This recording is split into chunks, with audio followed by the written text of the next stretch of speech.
Welcome to Higher Frequencies. Where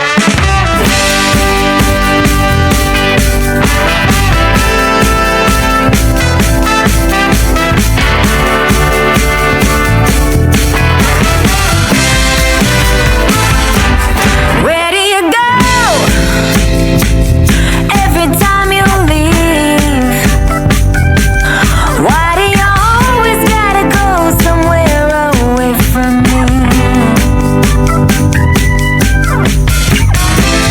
I keep wondering if someday you'll just keep holding on. And like a fool, I just keep waiting till the early comes. If you could find your way back home again, I hope you can find your way into my arms again. Oh, howdy, folks. Welcome to episode 2, where I actually have a mic. I think I'm just going to keep going with kind of my story of how I got to where I am today and, my evolution of my consciousness. And then we can get into some specific topics and ideas and some other funny stuff. But yeah, I was a miserable, you know, hole of a man. I don't know what to call it. Just like, you know, just chasing money and drinking all the time. And you know what? That was fun for a while. And then I think it was really when I was started working at this super toxic workplace. My soul just knew it was dying. Like I was just like, well, this job's too easy. I'm making too much money. I can, yeah. And I thought I was doing the good thing, trying to like be one of the good guys and helping the staff and trying to change the course of the organization. But I blew up on my face a couple times, and yeah, you know, the pills made it so much worse, and then I realized I was on my own. I was like, this is, I'm on my own here. I need to figure this out. And so I started studying and researching, and the first was really knowing I need to get my life force in order. That's where it all starts. You need to eat healthy, get to sleep, exercise, cut back on the drinking, that reduced the depression, anxiety, and obviously, and then yeah, and then but it was really the mushroom during the virus sting. I found the Liberty caps, and that just dropped me to my knees. It was just like, yes, there's hope. It allowed me to remember. It reminded me of how I felt when I was young and free and in love, and showed me love, and just I knew that was like, okay, well, there's a way to heal here. There's a way out. And as soon as I started down that path, I kept being shown the doors.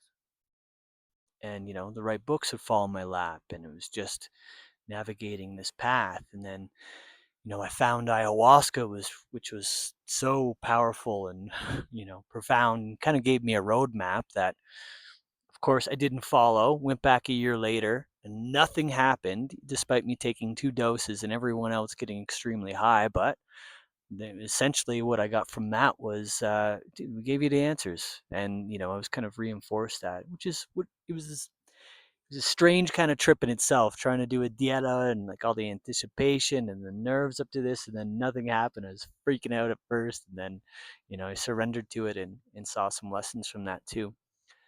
But eventually, it was talking about DMT, and I was into it. I was into like, well, what the hell is that? It's a doorway into other dimensions, and it can completely turn your world upside down. So I put my name on the list, and with my friend, and he said he'd let me know. And sure enough, the time came, and I went down that rabbit hole. And at first, I couldn't shut the fuck up about it. I kind of just wanted everyone to experience this thing. And again, it's with that medicine, it's different every time. But they'll always show you exactly what you need to see, and only what you're ready to see. And so that was just wild and interesting, and that made mushrooms different. Once I was able to have kind of a breakthrough experience, I then had this stronger connection with the mushroom. It actually made it, my tolerance was down. And then I started having mystical experiences with the mushroom. And I can't remember first time it happened, but just little, entities or creatures, my higher self, whatever you want to call it, started chatting with me a little bit. And, and now I've had lots of trips where you get like things are happening and it's different or whatever, but this was different. This was something that appeared outside of me at the time, coming from a different plane of consciousness, I suppose. And they would start to give me a little more hints, clues, and to start to guide me. So I guess that's when I started getting connection with my guides, and again, is it aliens? Is it different entities? Is it my higher self in the future contacting myself, guiding me on this path to make sure I don't fuck it up and get to where I want to go? Who knows? But I fucking love them. They've changed my life forever, and we can get in a little more of what kind of channeling is and all of that at a different stage in the game. But yeah, I was and then so I was still like nervous with the DMT though, because it was still very like, it's powerful medicine. And again, it's like a 10 to 15-minute trip, and you're in another world getting shown all these things that you didn't think was possible. So I was finally getting a view into this, like, oh my God, all right, everything's not as it seems.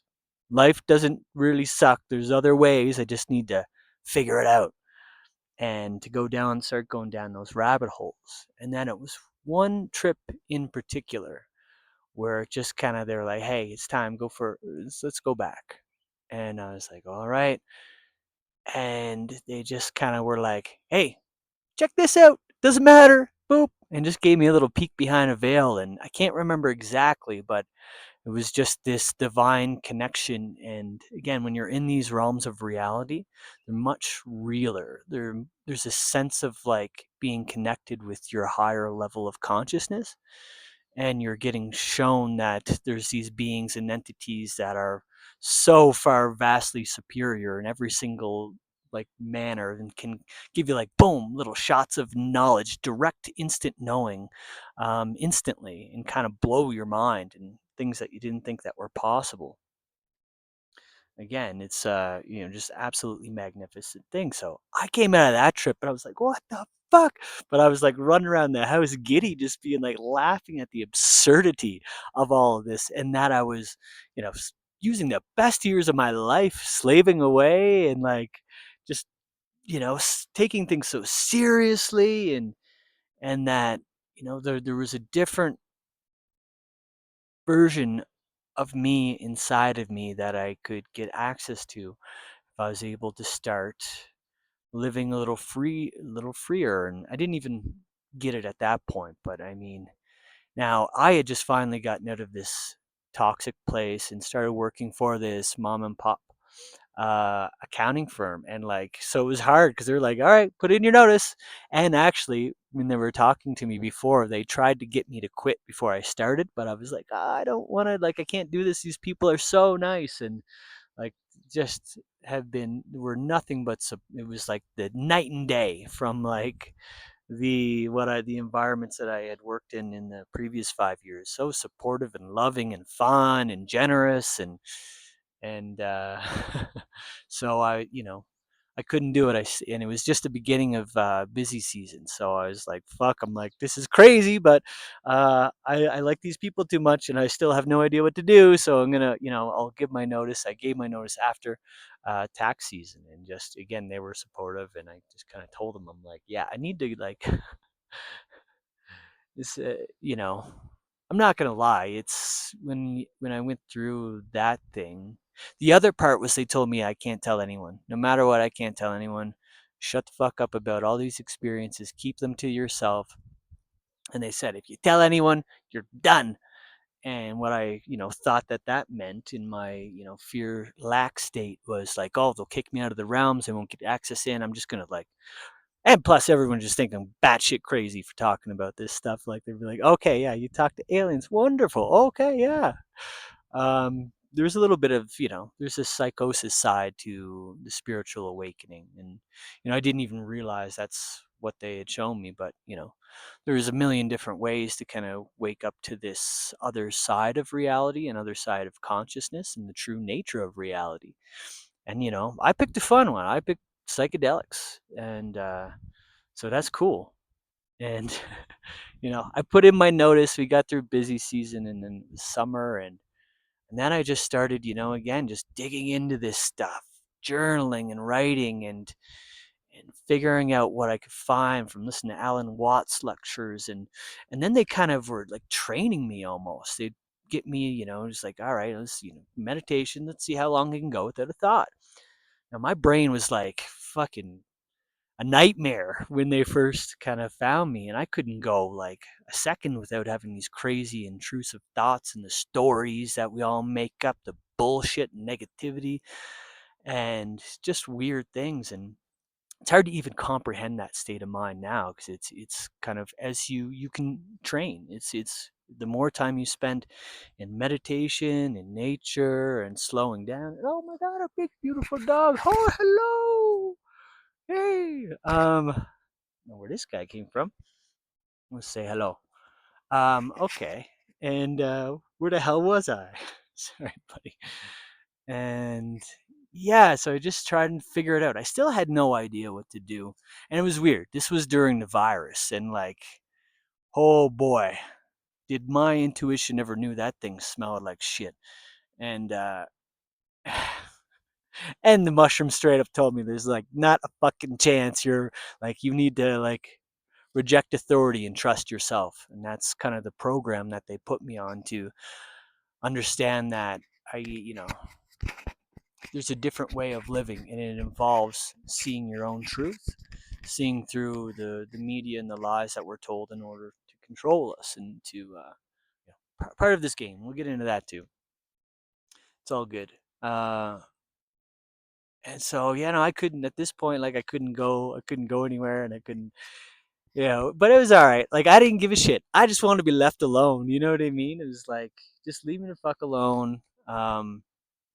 But it just kept getting weirder and weirder to like, I didn't know what country I was in anymore. And then we start fighting with each other because the politicians and everyone says it's the people who didn't get in line or do as they're told is fault. And I get it. Fucking that sucked. People lost their businesses. Everyone just wanted that thing to end. But they used manipulation in order to try to coerce everyone into that thing. I should be careful about what I say. I don't have to take this stuff down yet, but you can't even talk about it still. Apparently, I don't know. Anyways, I'm not gonna. I don't give a shit about that thing. Uh, but where I drew the line was in, it was going to be the no-fly thing, and I was like, no end of this thing in sight. They're just doing more and more, heinous stuff, and I was like, all right, I'm out. And in the end, them doing that was a gift for me, because I knew I had to go. I was like, I can't. I got all right. It's time to go on an adventure, and holy shit, that changed everything. That showed me a magical way of life. That now, I didn't know where to go, or I don't know, but I had Guatemala in mind. But I couldn't fly to Guatemala because I couldn't direct, because there's no direct flights, and I couldn't go to the States at the time. So I was like, fuck it, I'll go to Cancun and I'll make my way down. And I remember I had, this all came quick, and I was trying to figure out my apartment and tenants and all of this stuff before I left. And so eventually I was just like, all right, well, I just need to go to Mexico. I'll figure it out when I get there. I'll have lots of time. I have no job, other than, yeah, a little bit of accounting stuff, and figure it out. So I think I booked 3 nights in a hostel, and that was it. And I left, and now that is the only way I will travel. Fuck planning any of those things. It's I never like I and what I had kind of start carving out as a potential plan completely changed, because I met people, I met friends. I fucking met more friends in that first goddamn month that I connected and resonated with than I had met over the last 5 years. I couldn't believe it. I was just like, holy shit. It's that, again, that saying, nature loves courage. Take the plunge and it will lift you up. Do the thing that you're scared to do, and it will help you. And you'll learn along the way. And holy fuck, did I ever learn. So that was incredible. I met these amazing people that I connected with, and a lot of them I still talk to, a little bit here and there. And we just started making our way down, through the different towns and the places. And at this point I was traveling pretty quick, but I just wanted to get to Guatemala, and I still didn't know what I was doing. I was just having an adventure. I hadn't traveled in a while. It was my first time doing something like this, so I was doing the sights and going to cool places, and making friends, and drinking. And oh, because I didn't talk about that. That was the other thing. When they showed me the peak, they're like, all right, time for a fucking break. Well, I took 2.5, 3 months off. The first time ever in my life. I might have taken a month off before that. And I've been drinking since I was 11 or 12 years old. And again, used to be weekend, da da da da. But so that was great. And that was when I was working on the meditation. They were kind of training me, and then I thought, if I'm like, this is easy, I'm just gonna go back to it because I miss it and it's fun. And I'm not gonna lie, kind of got a little little close to getting off the rails again. But then I took a month off prior to the trip. I wanted to make sure my head was good, and to again, as long as I knew I can not take it off and not do it, and it's finding that middle way with the thing. But yeah, when I got there the first night, buddy was like, I remember I sat down and I got to the hostel, got my bed and stuff, and I went to the bar, sat down, or I went to sit down. I was like, hey, is this seat taken? He's like, yeah, fuck off. It's like yeah, fuck off. It's mine. I was like, oh, okay. He's like, dude, I'm joking. Sit the fuck down. And he's like, you want a drink? I'm like, well, actually, I haven't had a drink in a month. I'm not sure if I want to get right in. He's like, barkeep. He's like, you need one then. Barkeep, get this guy a drink. And that was the start of it, the first night. And then this guy was like, I don't know he was telling me all this stuff about being with these like friends with rappers, and parties and mansions and all this. I didn't really care about that, but he was well known around town. So we, a couple more of us came around. We get to drink, and he's like, "All right, let's go out." And so he took us out to all these clubs. We didn't have to wait in line, no entrance fee, and all this stuff. It was crazy. And I remember I was going to leave that night actually, and the club that I was at had the door locked because the police were waiting outside, getting ready to arrest, the drunken gringos that stop out and take them for money. So I was just like, oh shit, thanks guys for helping with that. They waited till the coast was clear, and I fucking ran off back to the hostel. That's night number one. Let's go. And after not doing sweet fuck all and like being stuck in fucking lockdown and all this craziness, apparently there was no virus in Mexico, but a lot of that is too. They just don't have the goddamn money to shut things down. Um, yeah, I don't know. I don't know. So yeah, I made my way through.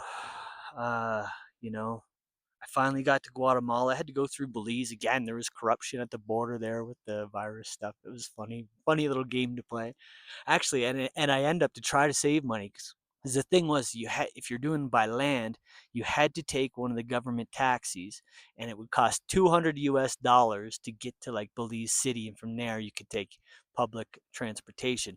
And when I walked through there and like paid the money and stuff, and this guy walked into different offices, shaking hands. Everyone got a cut, right? And it wasn't like you could negotiate with them. He was like, so I found a place called Orange Walk, and you had to have a reservation with a certified hotel from the government, and it was the closest one I could find was this crazy little hostel. That was the other thing. I didn't want to pay 3 nights in a hotel in some city I didn't even want to be in. And so you had to navigate the system, and they still charged me, even though it was like 30% of the way. They still charged me over 50%, and there was just like it's like 120. I'm like, all right, $100, let's go. He's like, sit fuck down, bro, you're not going anywhere, we make the rules. And I was like, anyways, and everything so uh reasonably priced down there. It was hard for my cheap ass to do it, but anyways, and I ended up in this little town called Orange Walk, and I met this guy named oh, it's not Andre, Adrian, and we hit it off. And like he was like, "Hey, can you get some weed?" He's like, "Fuck yeah!" And I just remember he got me some cheap, good weed, and so I had to spend 3 nights there. I booked 3 nights, so I just every night I get a 6 pack, go over to my friend's place and smoke a joint. And yeah, I tried contacting him. I hope he's doing well, but really nice dude. Hope I get to see him again. Anyways, I made it to. You know what? This is kind of dumb. I don't need to go through all my travel stories here. No one likes looking at other people's travel pictures, and unless it's funny. But I guess it was more so a couple instances of the magic happening. And I remember, so the first one was when I got the Rio Dulce. I had met Santa Claus in Bacalar. It was just this guy I met. He was like in his 60s. And I could see him. He was at one of the hostel bars and he's just fucking vibe. He's just by himself, dancing his face off, wearing cool clothes. And I'm like, I need to talk to this man. And I went up and we instantly hit it off. I was like, "Where are you from?" He's like, "I'm from everywhere." He's like, he's just a free spirit who just, he's a scuba diver and can teach. He's like, he told me actually, which I'd like to do sometime. I want to go meet, what the hell is his name? Jesus Christ, it'll come to me. Starts with an A. Alex? No, I can't remember. But I just remember being stoned as fuck with this guy and just like laughing my face off that he reminded me of like, there was like a trip that I had that was just like, it was edibles, but it was like he was like Santa Claus, but from South Park. This guy was just too funny, right? Fucking 3 hours later, he sends me a picture of like him with his beard, like with the Christmas tree, and I was like, "What the fuck?" I'm just dying laughing because I mean, again, I'm into these psychedelics where it's like, bro, it's like this thing's, you know, call it. I don't want to say it's a simulation, but magic is fucking real. That's for sure, or what we think magic is. And it's just synchronicities, and the universe was just like so goddamn happy. My soul was so happy. I was out of the country. I remember going down the public buses just like crying out of pure fucking happiness. I'm just like, like I felt more at home in Mexico than I did in my own country, you know. Talk about being patriotic later and just realize I'm a man of the earth, not of a not of a map with imaginary lines created by crazy people. Anyways, uh, so yeah, that was wonderful. And he told me to go to this place in Rio Dulce. It's like carving out a little map for me. And the hostel was incredible. It was on this river. You had to take like a 10-minute boat. All you had to do was like ring the guy there was a bar on the dock and just be like, "Hey, call fucking Tony and tell him to come pick me up, would you?" Little fucking steel boat and come pick you up and then take you through the jungle and fucking finally get to this incredible place that had just awesome food and cheap beer. And anyway, so I met a local there from Guatemala City, and she was a fucking mushroom biologist. She studied mushrooms and how they can heal yourself. And just like, it was like, holy, I'm like, you do what? Yeah, okay, the mushroom man finds a mushroom scientist. Love it. And man, just incredible. And so we became friends, and she invited me to actually stay at her apartment for a bit in Guatemala City. And man, that was fucking awesome. The shittiest city I've probably, I don't want to say shitty. It's like, it's pretty dangerous there for sure. Like she was telling me about like, don't walk the street, definitely don't go in this area and all this stuff. And I fucking walked everywhere, but I have gringo power in Guatemala. It seems it's strange. It's like, it, yeah, you get a little bit of preferential treatment in some of these countries, right? And like, they joke about it too, but it's true. Um, yeah. But again, okay, screw the stories and but yeah. No, I'm gonna keep going. So then here I am on Christmas. I'm actually starting to feel kind of like not even guilty, but everyone at home. No one could even like I don't even think my brother could see my mom and them at that point. Like it was complete lockdown for that Christmas. Here I was on Christmas Eve in a room of 300 people, 200 people dancing our face off, and again, this was just everyone. There's no lockdown or anything there, so it was just showing me the absurdity of like no one really knew what was going on, and but really it was all about control and power and manipulation that some of these things were going on.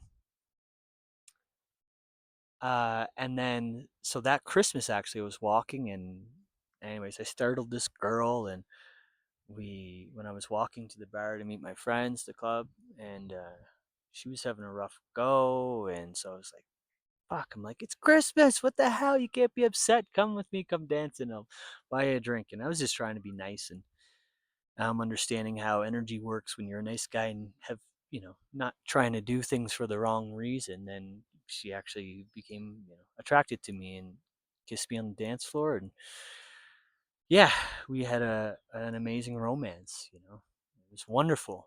That brought me down to El Salvador eventually, and I stayed with her and her family again, like fucking living with locals and just like, oh, having the best time of my life. And it's like I left that place just being told it's like I have a home. Anytime I ever want to go down there, they'll always take me, and I still love them to this day.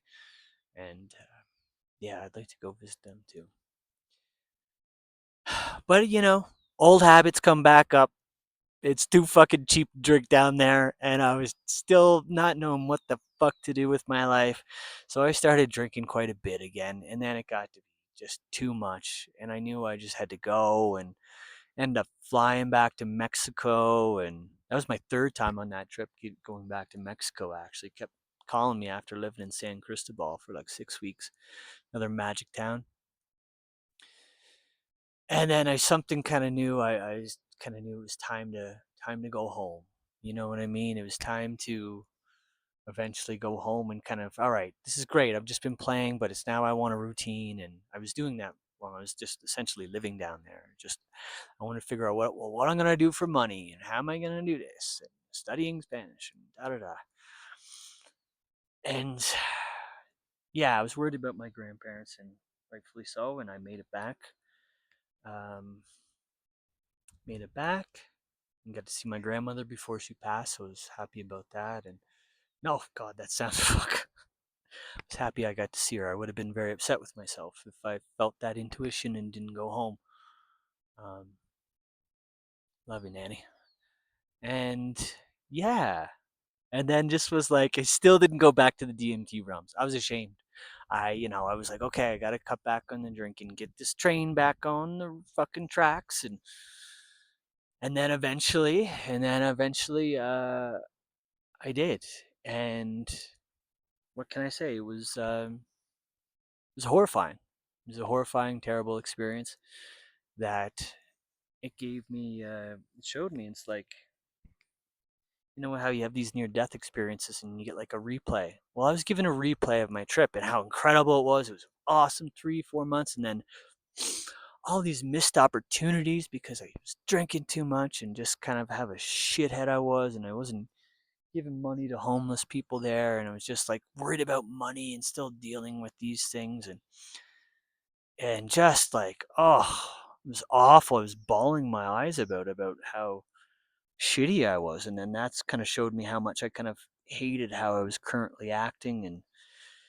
And it, in the end, I don't think it was really the DMT judging or shaming me. It was my soul, how my higher self, my soul truly felt, and how by only exposing me to that reality would I then be able to get out of it and figure out a different way. And that when you go through these things, crazy things in life, and want to understand true consciousness, that sometimes it has to involve a deep, deep rock bottom, and that was it for me.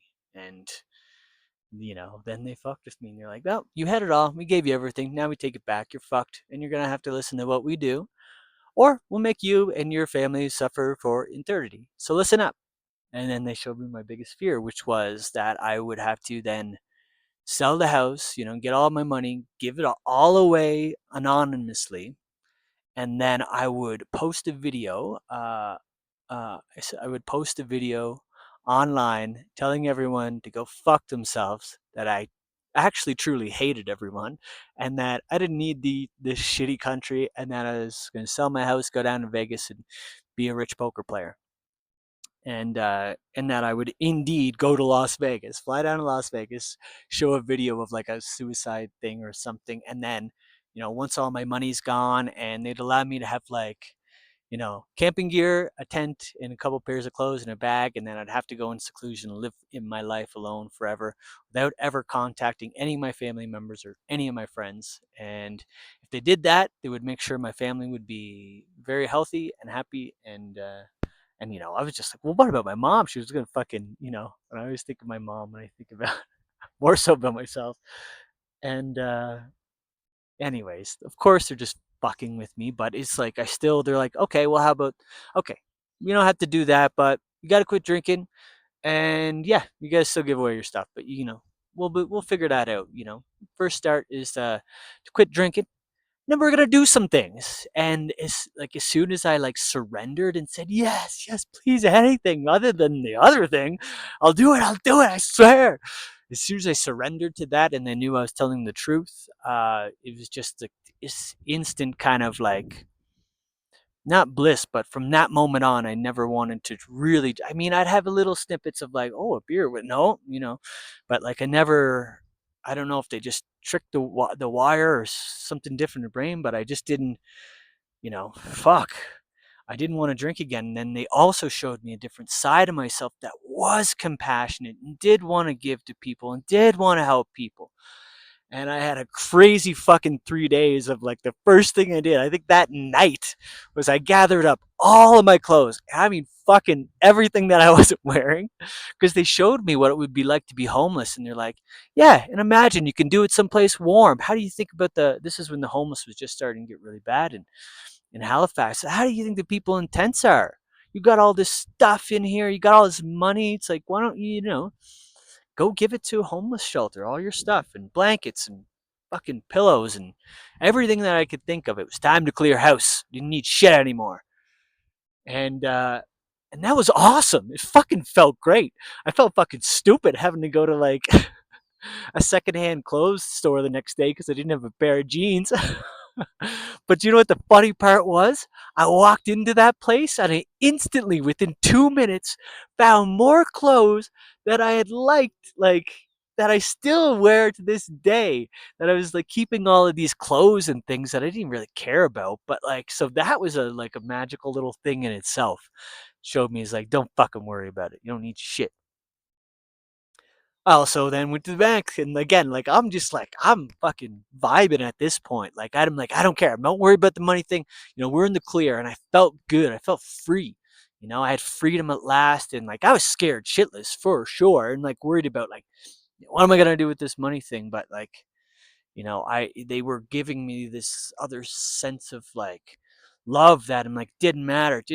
I know like they allowed me to feel that version of myself that I knew it didn't fucking matter. I just had to pull this off somehow, and I'll figure it out.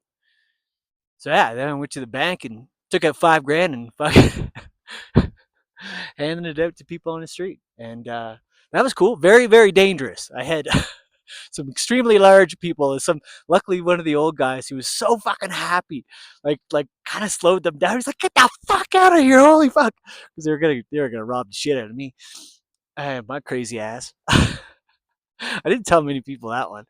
um but why not? It's pretty funny. And I fucking just barely got out of there. I was like, holy fuck, that was crazy. And I'm just kidding, I'm laughing. I had so much fun fucking doing that. We're like the version of me, and actually like this person I still was at the time because I still hadn't deprogrammed stuff. They just gave me a peek of different layers inside myself because they took that away eventually. And I was like, holy fuck, I can't believe I fucking did that. That's so stupid. Ah! Like, what? Like, the dumbest thing in the world. Because the other thing that I thought was going to be a good idea, this is like the most embarrassing one of them all. Oh, God, I feel so horrible for these employees. They're like, so again, I'm going around driving, trying to figure out what to do, just trying to some good acts and stuff. They're like, hey, go to the store. What about we do a Christmas foundation this year? We go buy a bunch of presents and like, you can turn it into an annual thing. So I went and spent like fucking as much as my car could hold of stuff at a store.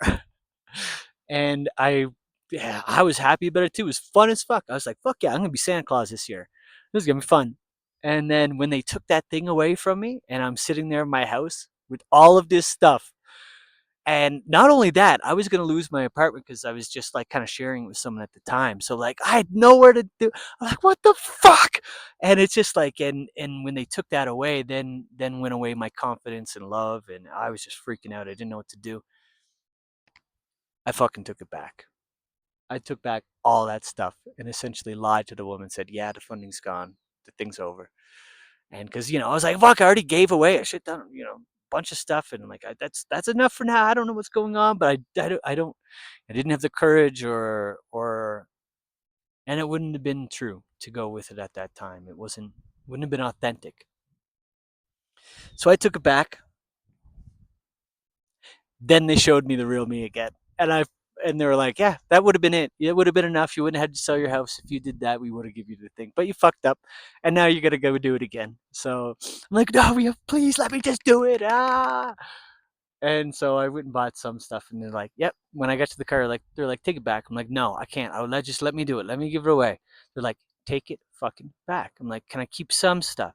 So I was able to keep some stuff to give away, which was nice. Again, this was just they were showing me the absurdity, the madness in my mind, the craziness that I was such a lost, fucked up soul, and that oh my god, and it was just the most insane thing in the world and very scary at times. And but eventually I leveled out, and I found in you know essentially it was just like, okay, well, I'm never going back in those realms again, and I would just continue to work on myself, and I'll figure out what to do with the house.